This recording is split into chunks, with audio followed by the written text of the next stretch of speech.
Dan justru sekarang kalau saya sebetulnya menginginkan dari pendidikan sendiri, dari sekolah-sekolah masuk ke sekolah, kalau bisa itu wayang masuk ke sekolah-sekolah.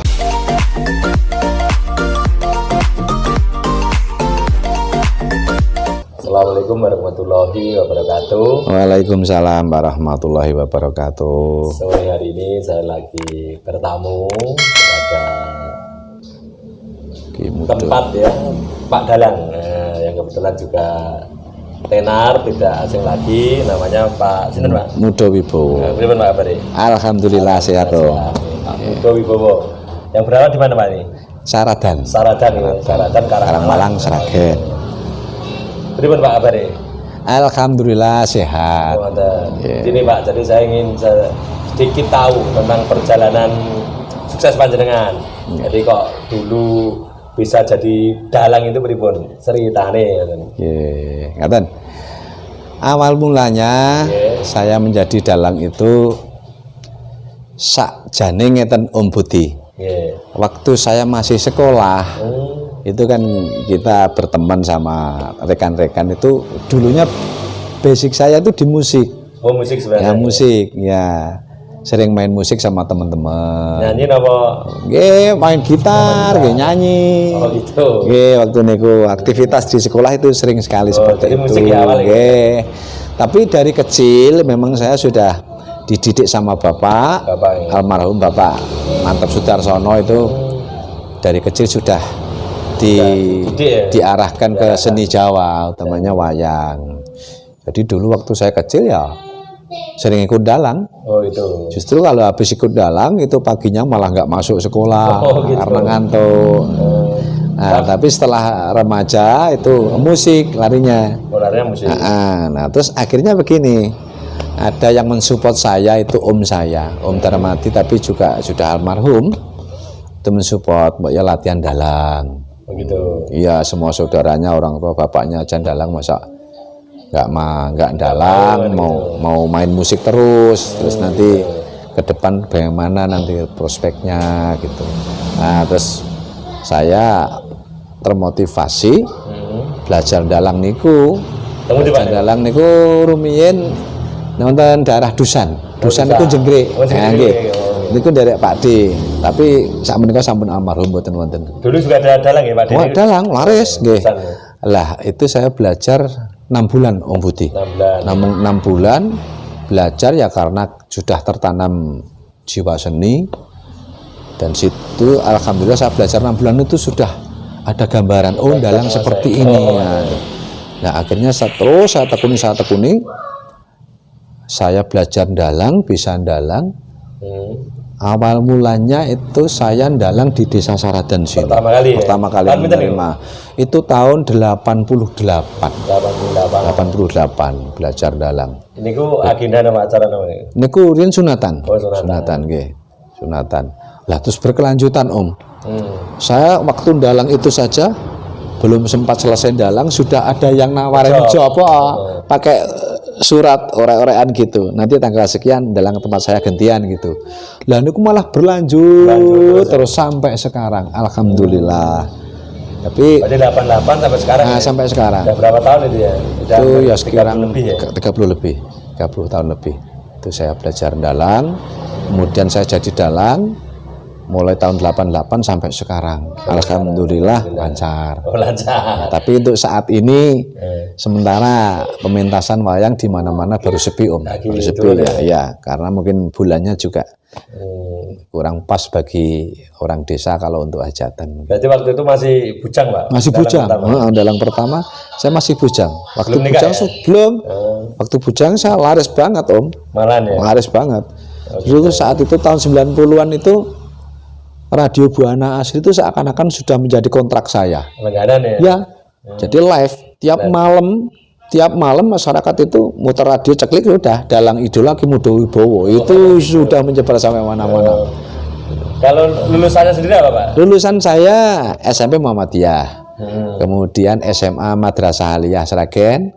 Ya, melanjutkan kemarin 2010 itu saya mengambil sarjana hukum di Unsa. Oh gitu. Ya. Jadi benar-benar nggak ada basic. Nggak ada basic seni untuk ya? Seni nggak ada. Isiat apa nggak ada. Nggak ada sekolah formal nggak ada. Nah kalau dalang itu kan ada judul-judulnya Pak. Nah itu kan pasti kan harus membaca sejarahnya ya. Tentang cerita tersebut atau judul tersebut. Betul. Nah, itu mestinya kan ini kan butuh waktu. Iya. Nah, jadi kan ini belajarnya itu lah bertahap atau gimana? Gini, untuk belajar memang bertahap. Orang dalang itu tidak semudah orang berprofesi seperti petani atau pekerja yang lain itu memang lain. Itu bertahap, prosesnya memang panjang. Panjang. Ya? Panjang. Karena untuk mendewasakan diri juga melalui proses yang panjang juga. Jadi untuk menghafal lakon itu memang itu butuh proses. Di samping itu dalang harus rajin belajar. Belajar cerita, membaca silsilah wayang ada, silsilah ada, cerita wayang yang pakem-pakem juga ada. Jadi bukan hanya belajar untuk cerita, kita juga harus belajar kehidupan keseharian. Di samping itu juga kita harus belajar situasi kondisi pemerintah kita seperti apa. Gitu, kan ya, ada pesan moralnya. Ya, karena yang jelas itu. Jadi wayang itu multifungsi ya. Multifungsi. Bagi ya untuk pesan-pesan moral, pembelajaran kehidupan, kebijakan, justru politik pun juga semua ada, juga masuk ada di situ. Ya. Kalau judulnya sendiri itu ada berapa Pak? Oh banyak sekali. Banyak sekali. Ya? Banyak sekali. Kalau judul wayang itu banyak sekali. Yang pakem juga banyak. Kemudian ada lagi yang karangan-karangan. Kalau istilah dalam pedalang itu lakon carangan. Itu banyak sekali. Improvisasi ya, dalam musik. Seperti saya memang dalang juga improv Om. Oh, gitu. Yang penting dalam rumus garis besar cerita itu yang satu ini itu kita harus memahami. Tapi saya selama mendalang alhamdulillah saya mayangnya improv. Saya tidak pernah pakai naskah atau teks, enggak. Gitu, jadi ya? Tidak terkonsep, langsung. Kadang saya juga pernah waktu saya dalang sudah disiapkan minta lakon ini disiapkan, tiba-tiba udah mau mulai dalang lakonnya minta berubah. Itu tuan rumah, nggak masalah. Ya ini kelebihan seorang dalang yang dalangnya improv. Tidak terkonsep, kelebihannya di sini. Gitu. Jadi suatu saat ada perubahan lakon kita cepat beradaptasi. Ya, apalagi zaman sekarang di era media sosial sekarang udah banyak sekali di YouTube kan, udah banyak sekali. Justru mungkin kalau mau buka YouTube di YouTube saya juga banyak sekali. Ketik Muda Wibowo itu sudah banyak sekali yang muncul. Iya, banyak sekali. Betul. Live streaming ya, YouTuber. Nah, wayang ini kan jumlah totalnya berapa? Jumlah total wayang itu banyak sekali Om. Banyak sekali. Karena wayang ada dua versi ya. Ada Mahabharata, ada Ramayana. Ya. Bedanya apa itu Pak? Bedanya kalau Ramayana itu ya Prabu Sri Rama Wijaya dengan Prabu Rahwana Dasamuka itu. Oh, gitu. Nah, jadi kalau ini memang terbatas sekali, Ramayana itu terbatas. Tapi kalau Mahabharata ini dikembangkan sangat luas sekali. Sangat luas sekali. Justru kalau kita membicarakan masalah jumlah wayang itu banyak sekali. Banyak sekali. Tapi garis-garis besarnya ya tapi poin-poinnya. Nah, Pandawa Kurawa ini cerita dari Mahabharata atau dari yang tadi? Pandawa Kurawa itu Mahabharata. Ya, Mahabharata. Oh gitu. Ya. Itu kan kalau Pandawa itu melambangkan sifat yang baik, bijaksana, yang baik. Kurawa itu melambangkan sifat angkara murka. Makanya di situ kan ada filosofi toh. Filosofinya gimana? Kenapa?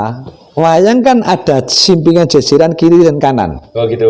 Jadi hal yang baik itu pasti sebelah kanan. Nah, yang kiri itu adalah watak yang buruk. Nah, ini filosofinya seperti itu. Itu gimana sejarahnya lahirnya Pandawa dan Kurawa itu gimana sejarahnya? Sejarah lahirnya Pandawa dan Kurawa. Apa itu saudara atau gimana? Itu sebetulnya masih saudara. Oh gitu. Jadi Pandu sama Destoroto ini kakak beradik. Pandu ini mempunyai anak istri dua. Kunti dan Madrim.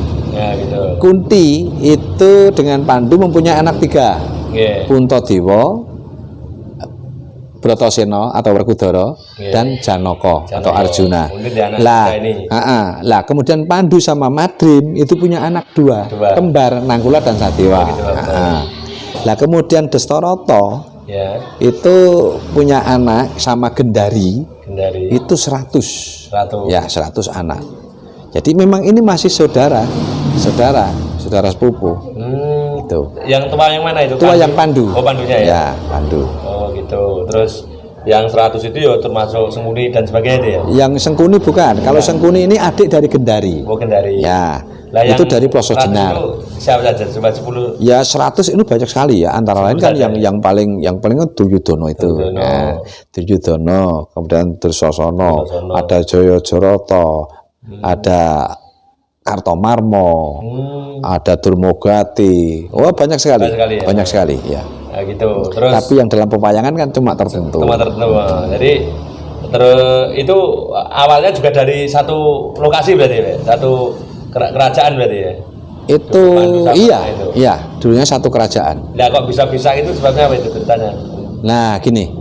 Di saat itu Pandu perang, namanya perang Pamuksa sama Tremboko. Tremboko itu sebetulnya siswanya Pandu. Iya, Tremboko itu Raja Pringgondani. Gitu. Itu siswanya Pandu. Tapi terjadinya perang ini karena apa? Ya ulahnya si Suman. Suman itu siapa? Suman ya Sengkuni itu. Ya. Dari utusannya si Tremboko, utusan salah satu dari kerajaan untuk menyampaikan surat ke Pandu. Yang pada isinya surat itu mengundang Prabu Pandu mau diajak pesta. Diajak pesta ke negara Pringgondani. Tapi oleh Suman itu isinya surat sudah dirubah. Oh, gitu. Karena apa? Kamu raksasa tidak boleh masuk ke istana kerajaan. Mana suratnya? Suratnya diminta diisi sama Suman. Yang isinya surat itulah yang penantang. Itu Pandu marah. Wah, lagi siswaku deh malah nantang karo aku. Tapi Pandu dalam artian marah itu bukan dalam marah untuk emosional, tapi kebanggaan. Wah, berarti muridku wani nantang karo gurune. Jadi kasektene sing ngumpuli aku. Perang akhirnya. Perang antara Tremboko dan Pandu. Ini gugurnya bareng. Ya, makanya perang Pamuksa ya. Pandu juga meninggal, Tremboko juga meninggal. Setelah meninggal, negara Astina dititipkan sama Dastarata. Titip ya. Yayi, saya titip negara Astina. Namun nanti kalau anak saya sudah dewasa, tolong negara Astina ki pasalahno neng anak-anakku Pandhawa. Oh, gitu. Tuh ya. Ya karena Kurawa ini punya anak 100. Ya. Lah, Pandhawa mau minta kembalinya negara Astina sama Sengkuni. Diojo-ojoki. Kalau negara diberikan para Pandhawa, terus anak yang 100 ini mau tempatkan di mana? Gitu. Nah, terus akhirnya negara Astina dikukui karo Kurawa. Ya. Karena apa? Dastarata itu kan buta. Nah, ya. Jadi Dastarata itu buta. Dan Dastarata juga mendapatkan dorongan tekanan dari sang istri yang Gendari itu. Akhirnya lemah. Ya manut. Setelah itu kebijakan dari Bisma, wong negara ki tinggalane mbahmu, aja tinggur rebutan. Bisma termasuk eyangnya. Bisma ini masih kakaknya Abiyasa. Masih saudara tapi lain ibu lah.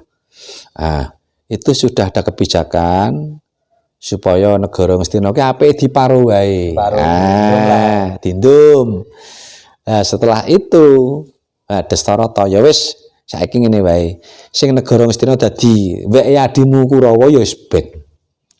Kowe tak wae bagian ning wujude alas. Alas mertani ki Babatana. Dienggo mukti sak sedulurmu. Akhirnya alas itu dibabati sama Bratasena menjadi keraton, tapi keraton itu menjadi keratonnya jin. Jadi keraton jin setelah dibabati Bratasena jin bisa dikalahkan, terwujudlah di situ menjadi kerajaan namanya Indraprastha yang disebut dalam pewayangan Negara Ngamarta. Ya. Lah ditempati ditempati Pak Pendawa. Akhirnya jinnya juga sudah mengalah. Lah setelah Pendawa mendapatkan kerajaan, Ngastina sudah menjadi bikin ulah lagi Om. Jadi dia takut kalau kalah bersaing lah. Ya kalah bersaing, kalah pamor, kalah ya itu. Akhirnya Pendawa diundang ke negara Ngastina, dijak main dadu. Oh gitu. Main dadu, taruhan dadu itu taruhannya negara.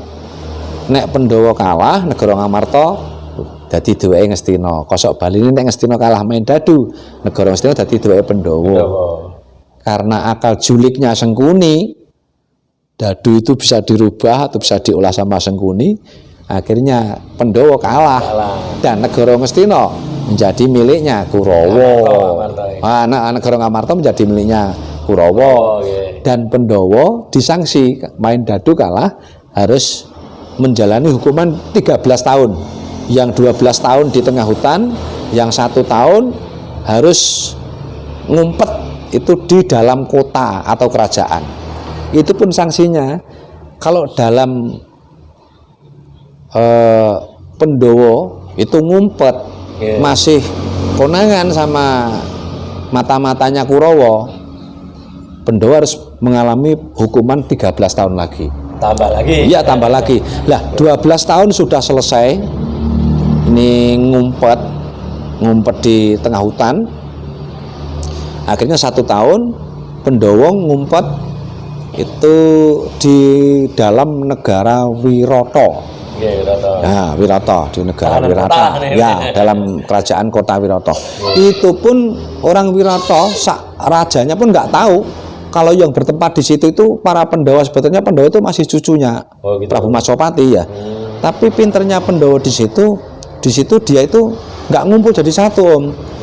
Yang Yudhistira atau Puntadewa itu dia menjadi seorang apa ya, kalau dalam pasar itu mandor atau apa itu ya, yang sapon pasar tuh, yang menerima sapon pasar.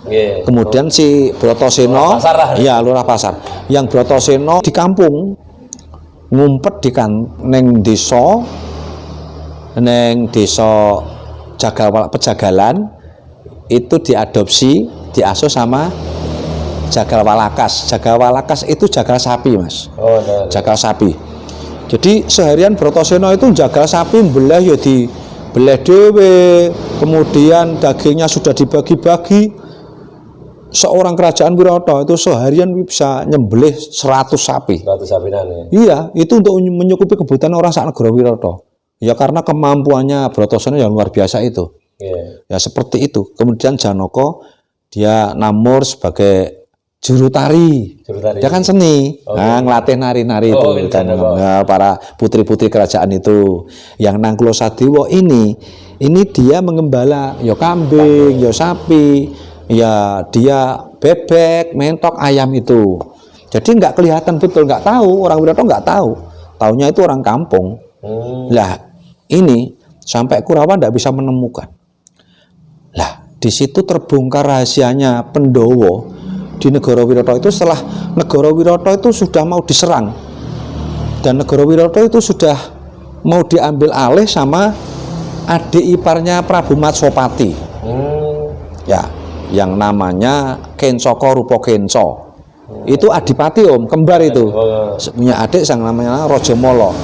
Ini pingin dia menggeser kedudukan sang kakak dengan dalih mengadakan adu jago. Yang didu bukan jago pitik ayam, yang dijago adalah manusia. Nah, yang ditantang. Jadi negara Wirata harus punya jago.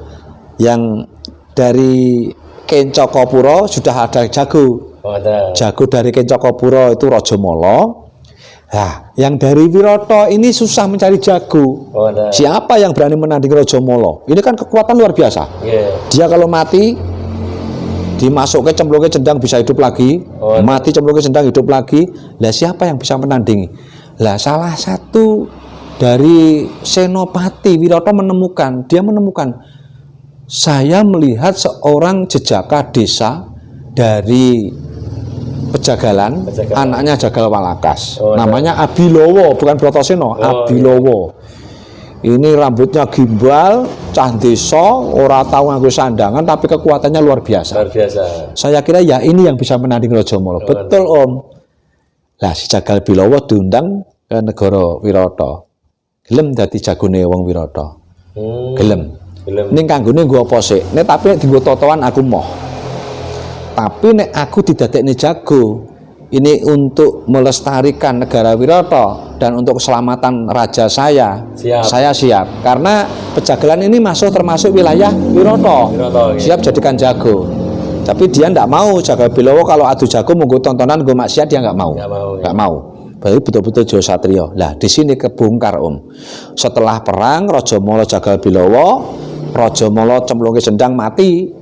Karena apa? Nun sewu, sendang Watari ini terjadi dari ibunya, Raja Mala. Makanya sudah ada pesan, sewaktu-waktu Raja Mala mati, cemplung ke sendang bisa hidup lagi, karena dia mendapatkan kekuatan dari rohnya ibunya sudah meninggal itu.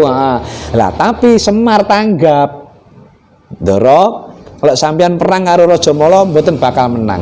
Soale niku anggar cemplung ke sendang mesti urip. Lah carane piye? Janaka si Permadi dia punya pusaka yang namanya pusaka Cundamane. Punya pusaka, dilepasilah sendang Matahari itu Ndara. Pusaka sampeyan sing ampuh niku mang cemplungke sendang, dilepaske jemparing masuk sendang, banyune umup Om. Begitu Raja Mala mati yang ketiga sama Jagal Bilowo, cemplungke sendang kobong. Hangus kan gitu, mati. Sekaligus Kencaka rupa Kenca dipateni karo Jagal Bilowo sisan, ngoten lho. Nah, setelah itu mati, kemudian dari prajurit Senopati Wirata menyaksikan bahwasanya yang bisa membunuh, yang bisa mengalahkan itu adalah Bilowo. Ya, tapi Prabu Masopati heran, loh kok sekuat itu, gitu loh. Nah, ternyata itu setelah ketemukan ngaku janjane kuwi iki sapa. Sing dadi sapon pasar, juru pasar itu siapa? Lurah pasar, ternyata Puntadewa. Kemudian Bratasena, Janaka, Kembar dan sebagainya. Lah di situ akhirnya tahu. Tapi kan dalam perjanjian untuk menjadi orang pesakitan itu sudah selesai saat itu. Karena Pandhawa ndelik teng negara Wirata itu cuma kurang 1 hari loh. Kurang 1 hari. Jadi jangan sampai rahasia ini terbongkar. Lah kebetulan pas itu terjadi peperangan Jagal Bilowo sama Raja Mala itu, hari itu juga sudah habis masa pesakitan. Jadi sudah ketahuan terbongkar rahasia itu sudah selesai pesakitannya ya. Menjadi orang hukuman sudah selesai. Nah akhirnya di sini Prabu Masopati berjanji dan bersumpah, nanti suatu saat kalau terjadi peperangan Bratayuda, karena itu sudah dekat ini. Jadi cerita wayang ini, cerita itu sudah mendekati Bratayuda. Iya, sudah mendekati Bratayuda. Karena apa? Negara Ngamarta itu sudah menjadi cengkeraman Kurawa. Itu suruh kembalikan pun nggak mau, kan berarti sudah ada proses mendekati peperangan Bratayuda. Jadi Prabu Masopati justru sak wadyabalane, sak anak-anake nanti Bratayuda mendukung sama Pandhawa sampai titik darah yang penghabisan. Dan negara Wirata pun siap untuk menjadikan tomboknya untuk biaya perang. Yang itu tadi itu, ya. Jadi perang Bratayuda. Lah di sini ini Om. Jadi ada anunya ya. Sebetulnya sebetulnya cerita wayang ini nggak beda jauh yang sudah kita saksikan kan, di dunia ini ya. Akhirnya gimana perang Bratayuda itu terjadi? Bratayuda itu lamanya 18 hari. Di 18 hari. Itu di tempatnya sudah di area. Sudah di area peperangan. sudah di Tegal Kurukasetro namanya. gitu. Jadi perangnya itu di Tegal Kurukasetro. 18 hari ya. Iya. Akhirnya menang mana? Pendowo. Oh, menang Hanya menang Pendowo. Ya. Berarti yang 100 ini meninggal semua ya? Mati semua. Semua mati semua. Pendowo ada yang korban betul? Pendowo ada yang korban, Mas. Sinten nih? Tapi anak-anaknya, Oh, anak-anaknya Pendowo. Yaitu di situ itu anak-anaknya Pendowo. Karena situ sudah ada perjanjian sama dewa. Saat itu. Iya. Pendowo jenis ditari, kowe njaluk apa Bratayuda? Njaluk menang. Pendowo ora ana sing mati. Gitu. Pendowo ora ana sing mati, njaluk menang. Sama dewa diizinkan. Cuma satu yang lupa. Lho lah anak-anakku piye? Anak-anak Pendowo. Kan akhirnya juga gugur, Abimanyu gugur, Gatotkaca gugur, ya kan? Antareja juga gugur. Akhirnya anak-anaknya Pendowo kan ya habis kan? Habis kan? Ya habis. Habis gugur juga, Om. Jadi Pendowo tutup-tutup. Itu berarti perang Bratayuda niku wis tamat berarti ya? Belum tamat. Setelah Bratayuda itu jadi Pendowo menduduki negara Ngastina. Oh, ada. Jadi Pendowo itu menempati negara Ngastina namanya Yo Astina. Bukan negara Astina tapi Yo Astina. Ya, Yo Astina. Masih gak ada anak. Nah, masih. Yang menurunkan negara Astina itu nantinya masih ada Parikesit. Oh, Parikesit. Parikesit itu anak Abimanyu. Jadi yang punya wahyu itu kan, iya, yang punya wahyu ratu kan Janaka. Janaka punya wahyu ratu, meskipun bukan Janaka, bukan Abimanyu, tapi anak cucunya. Ya Parikesit itu. Janaka meninggal. Nah, Muksa. Nah, akhirnya kalau Pendowo masih utuh. Akhirnya kan cucunya yang menjadi raja si Parikesit itu. Parikesit nanti ada lagi, Parikesit nanti siapa. Dan itu nanti kan akhirnya jadilah nanti keturunannya ya raja. Raja yang jadi raja-raja itu memang sisianya dari wayang. Wayang. Iya. Berarti nek Kurawa itu lambang ya, termasuk keserakan itu lambang Kurawa ya. Iya. Jadi sebetulnya perang itu perang Bratayuda itu tidak merebutkan negara itu bukan. Tapi itu karena ya sifat angkara dan sifat yang suci antara hak dan yang batil. Itu antara hak dan batil itu. Mirip ya. Iya, hak dan batil. Perjalanan agama juga ya. Memang itu ditugaskan. Pendowo itu ditugaskan untuk menghilangkan yang batil. Itu loh. Itu jadi setelah Parikesit berkuasa mulai jadi tentram ya, dan berkelanjutan adil itu dan makmur. Betul. Jadi sebetulnya filosofi wayang itu kalau kita nikmati luar biasa. Itu pendidikan yang luar biasa. Kehidupan moral, kehidupan sosial, betul. Kasih sayang. Iya. Termasuk persaudaraan Laras. Nasionalisme juga ya. Memang Om Budi, wayang ini tontonannya orang pinter. Nggih, tontonan orang pinter. Jadi kalau orang yang dalam penalaran atau untuk menerima pembelajaran itu tidak bisa menerima, ya berarti belum bisa menerima wayang. Iya. Nah gini Om, sekarang ini kan ya anak muda ini kan banyak yang tidak begitu senang wayang. Ya. Nah, padahal wayang ini kan banyak sekali cerita-cerita yang bisa dijadikan sebagai modal kita menghadapi kehidupan ini. Betul. Nah, itulah menurut Om sendiri gimana ini biar wayang ini masih anak muda itu masih senang wayang gitu, tertarik dengan wayang lah gitu. Era dulu sama sekarang sudah jauh sekali. Kalau zaman dulu itu masih senang dengan tontonan wayang karena apa? Hiburan orang Jawa saat itu hanyalah memiliki adalah wayang kulit. Jadi belum terkontaminasi dengan budaya-budaya yang lain. Bergesernya waktu, kemudian ada lagi hiburan yang namanya yang lain, mungkin banyak yang dangdut, keroncong, campur sari dan sebagainya. Ini sudah mulai ada pergeseran. Dan generasinya sudah berbeda. Jadi jadul sama sekarang, apalagi anak-anak sekarang, anak milenial, ada lagi sekarang zamannya sudah zaman digital, zamannya sudah media sosial ini pengaruhnya sangat kuat sekali. Anak yang seusia, jangankan 5 tahun, 6 tahun, anak usia 2 tahun itu loh. Sekarang wayang sudah tidak disukai lagi oleh anak-anak sekarang karena persaingannya adalah media sosial. Ya, gadget Sekarang anak cucu kita Game-game buka YouTube sudah game, kemudian ada zombie, kemudian ada lagi yang lain-lain lah. Wah, kan banyak sekali. Dan itu sudah membentuk karakter anak cucu kita tuh yang kurang positif kalau bagi saya. Ya, benar. Kenapa tidak kita arahkan? Kan banyak di media sosial ada wayang. Anak sekarang itu kan Berarti kalau cucu saya masih suka wayang, tapi sekarang sudah agak jenuh justru mainnya ke game. Ada lagi TikTok dan sebagainya itu pengaruh sekali. Lah ini dampaknya. Lah berinovasi Om. Harusnya misalnya ada potongan-potongan pas dalang ya dibuat konten TikTok Ya, harusnya seperti itu. Dan justru sekarang kalau saya sebetulnya menginginkan dari pendidikan sendiri, dari sekolah-sekolah masuk ke sekolah, kalau bisa itu wayang masuk ke sekolah-sekolah. gitu. Jadi Iya, baik dari TK, iya dari TK, iya kurikulum PAUD, SD, SMP, SMA. Ini sebetulnya perlu sekali kita mengenalkan itu. Kalau budaya kita kepingin lestari.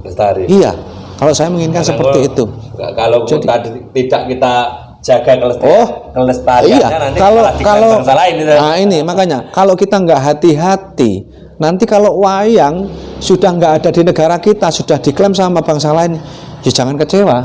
Nggak usah komentar. Karena ini juga ada butuh uluran kerjasama dengan pemerintah.